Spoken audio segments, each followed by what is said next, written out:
Você ser casado no regime de separação total de bens é o suficiente para você garantir, preservar o patrimônio do cônjuge, da esposa ou marido de um sócio de empresa? Pois é, esse é um assunto muito importante. Você já pensou sobre a blindagem dessa pessoa, do patrimônio dessa pessoa? Por que essa pergunta? Porque esta semana a 17ª turma do Tribunal Regional do Trabalho da Segunda Região, aqui de São Paulo, decidiu que a esposa de um sócio cobrado em fase de execução trabalhista também poderia ter seus bens utilizados para pagar a dívida trabalhista. Essa decisão, ela foi baseada nos extratos dos bancos da esposa que indicavam que os salários do marido caíam na conta dela e na presunção do benefício do casal com os lucros da atividade econômica. Vários valores foram depositados na conta bancária para evitar bloqueios judiciais. Depois de várias tentativas de localizar bens da empresa executada, a cobrança foi direcionada para o sócio, por decisão de incidente de desconsideração de personalidade jurídica. Depois disso, o credor pediu que a execução também atingisse a esposa, porque mesmo que o casamento tivesse o pacto antinupcial de separação total de bens, tinha transferências regulares de valores para a conta dela, que caracterizavam uma confusão patrimonial e estava caracterizando uma forma de dificultar a satisfação do crédito. Quando a relatora foi analisar esse recurso, ela observou que os extratos bancários realmente indicavam os depósitos na conta da esposa com descrições típicas de remuneração, como salário do sócio, saldo de salário, adiantamentos, comissões. E no entendimento do voto, ela demonstrou o uso daquela conta para receber os valores do marido. A relatora também colocou que a esposa tinha admitido em outro processo que o marido responde a vários processos trabalhistas e que, por causa disso, os salários eram depositados na conta dela, para evitar bloqueio judicial, ressaltando que essa informação não tinha sido contestada nos autos. Com base nessas informações, a desembargadora afirmou haver presunção de benefício familiar decorrente da atividade econômica que gerou o crédito trabalhista e registrou.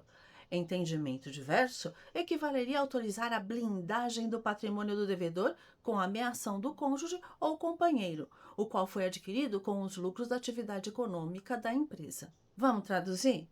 Ou seja, não autorizar acesso aos bens da esposa é o mesmo que blindar o patrimônio do marido devedor, porque a família teve benefícios com a atividade econômica do marido. No final, o tribunal conheceu o recurso, deu provimento para incluir a esposa do sócio entre os responsáveis pelo pagamento e permitiu que ela responda patrimonialmente pelo montante da dívida trabalhista. Ela vai responder pela execução trabalhista. Hoje já está em mais de 40 mil reais. Como essa esposa podia ter sido protegida? A proteção patrimonial de cônjuge de sócio e de empresa com risco trabalhista exige governança documental, bancária e societária. Na verdade, o que é isso? Organização, né? Separação total de bens com prova de efetividade. O simples regime de separação não protege ninguém se o comportamento financeiro contradiz o que foi acordado. Então, o que faltou nesse caso? Declaração pública escrita de que cada cônjuge administra exclusivamente o seu patrimônio, do imposto, declaração do contador assinada, formalizando a inexistência de comunhão de rendas, escritura pública complementar, como no caso de um imóvel, se tivesse necessidade de um reforço probatório e super importante. As contas bancárias completamente estanques. Nada, absolutamente nada deveria ter sido misturado. A blindagem da esposa falhou aí.